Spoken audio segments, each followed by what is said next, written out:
दोस्तों, जब छोटी उम्र के लड़के उज्जैन में पढ़ाई कर रहे थे तभी उसी शहर का एक लड़का अपराध की सीढ़ी ऐसे चढ़ रहा था जैसे GTA वाई सिटी का मिशन पार कर रहा हो। नाम था दुर्लभ कश्यप। फेसबुक पर हथियारों के साथ फोटो डालना, माथे पर काला टीका और कंधे पर काला गमछा, यही दुर्लभ की पहचान थी।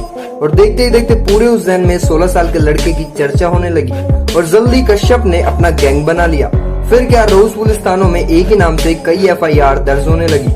पुलिस भी हैरान थी कि मात्र 16 साल का लड़का इतना आतंक कैसे मचा सकता है। अब कहानी को शुरू करते हैं। 8 नवंबर सन 2000 में एक बिजनेस कारोबारी पिता और सरकारी टीचर माँ के यहाँ किलकारी गूंज उठी और जन्म हुआ एक लड़के का। पिता ने नाम रखा दुर्लभ। उनका मानना था कि बड़े होकर उनका बेटा एक अच्छा और सबसे हटके कुछ नया करेगा। हुआ भी कुछ ऐसा ही। अच्छा तो नहीं, लेकिन सबसे हटके जरूर। दुर्लभ ने अपराध का रास्ता चुन लिया। पहले स्कूल से शुरुआत हुई। स्कूली समय से ही दुर्लभ अपने सीनियर और जूनियर के झगड़े को निपटाने लगा और फिर धीरे धीरे स्कूल का दादा बन गया। फिर क्या था, स्कूली दादा का खौफ इतना बढ़ गया कि इसकी उम्र के लड़के दुर्लभ को ही अपना सरकार मानने लगे। थोड़ी दिनों में ही कश्यप ने अपने ही उम्र के लड़कों के साथ एक गैंग बना ली। इस गैंग के लड़के कश्यप के कहने पर किसी को भी मौत के घाट उतार सकते थे। कुछ सूत्र बताते हैं कि दुर्लभ का नाम इतना था कि दूसरे शहर के लड़के भी उससे जुड़ने के लिए उज्जैन अपना घर बार छोड़कर आने को तैयार थे। अब वो समय आ गया था जब दुर्लभ कश्यप उज्जैन के बड़े कारोबारी और पुलिस के आंखों में गड़ने लगा। यही वो वक्त था जब कश्यप अपनी उम्र के दहलीज को पार करके 17 साल का हो चुका था।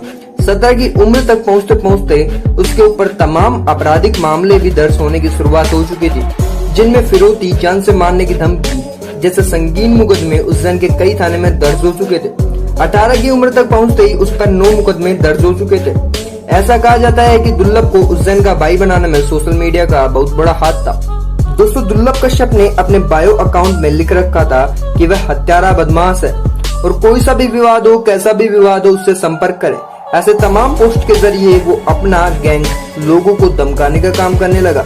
लेकिन कहते हैं अपराध की दुनिया ज्यादा बड़ी नहीं होती। जैसे ही उज्जैन पुलिस को इन पोस्टों के बारे में 27 अक्टूबर 2018 को पता चली, तो वैसे ही दुर्लभ और उसके गैंग के 23 लड़कों को गिरफ्तार कर पुलिस ने जेल भेज दिया। ये पहली बार था जब दुर्लभ कश्यप को जेल हुई। दोस्तों, जब दुर्लभ कश्यप जेल में था तो उज्जैन के तत्कालीन SP सचिन अतुलकर ने उनसे कहा भी था, कश्यप तूने कम उम्र में ज्यादा दुश्मनी पाल लिया, तू जेल में जब तक है तब तक जिंदा है और बाहर निकलेगा तो कोई ना कोई तुझे मार डालेगा। और बाद में SP साहब की भविष्यवाणी बिल्कुल साबित हुई।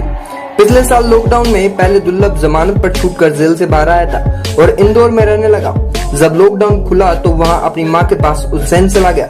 वो 6 सितंबर 2020 की रात थी जब दुर्लभ की मां ने अपने बेटे और उसके दोस्तों के लिए दाल बाटी बनाई थी।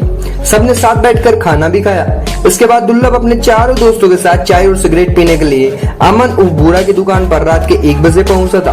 रात के करीब 1:30 बजे थे और यहाँ पर दूसरी गैंग के शहनवाज, सादाब, इरफान, राजा, रमीज और उनके कई साथी भी इसी दुकान पर पहुंचे।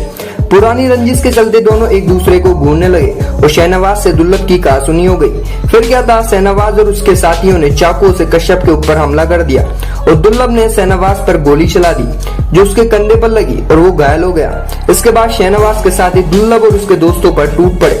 दुर्लभ के साथ उसके 4 दोस्त थे, जबकि शहनवाज के साथियों की संख्या काफी ज्यादा थी। इन लोगों ने दुर्लभ पर चाकू से वार करना शुरू कर दिया और उसके दोस्त अपनी जान बचाकर भाग गए। कश्यप के दोस्त अभिषेक शर्मा का कहना था कि शादाब चाकू मार रहा था और चाय वाला बूरा कह रहा था कि शादाब भाई इसे खत्म कर दो, जिंदा मत छोड़ना। दुर्लभ को 34 बार चाकू से गोदा गया था और मात्र 20 साल की उम्र में उसकी मौत हो गई थी। दोस्तों, इस गैंगवार की खबर से पूरे उज्जैन की नींद खुल गई। हर चैनल पर बस कश्यप की खबर चलने लगी थी। वो माँ जिसने कुछ समय पहले ही अपने जिस बेटे को खाना खिलाया था, थोड़ी ही देर बाद उसी बेटे की लाश की शिनाख्त करने के लिए उसे बुलाया गया। दुर्लभ की मौत के 7 महीने बाद उसकी मां पद्मा ने भी इस दुनिया को अलविदा कह दिया। पिता मनोज कश्यप चाहते हैं कि जिस राह पर उनका बेटा गया, कोई और युवा अपराध के इस रास्ते पर ना जाए।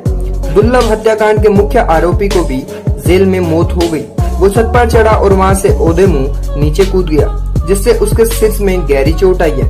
उपचार के लिए उसे तुरंत अस्पताल पहुंचाया गया था, लेकिन उसकी जान नहीं बच पाई।